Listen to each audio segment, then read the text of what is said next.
Welcome to YouTube channel.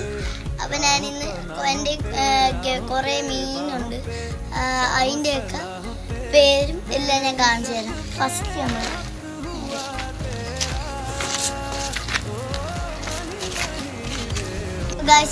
Guys ഞാൻ ബേസിലും fridge ബോക്സിലൊക്കെയാണ് വളർത്തുന്നത്.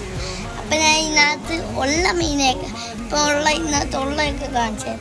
എൻ്റെ പേരും പറഞ്ഞു. ആദ്യം തന്നെ നമുക്ക് ഇതിനെ പിടിക്കും. ഇവനെ എല്ലാവർക്കും അറിയായിരിക്കും, ഇത് ഫേമസ് സാധനമാണ്. ഇവനെല്ലാവരും ആ റെഡ് എന്ത് മീനാണ്? ഇപ്പം ഞാൻ ഈ റെഡിനെയാണ് കാണിക്കുന്നത്. ഈ റെഡ് ഗപ്പിയുടെ റെഡ്. ഇത് നമ്മുടെ ഫുൾ കളക്ഷനും ഉണ്ട്. കുറച്ചന്മാരെയും കൂടെ പിടിക്കാനുണ്ടായിരുന്നു, കൊള്ളന്മാരെയും കൂടെ പിടിച്ചേക്കാം.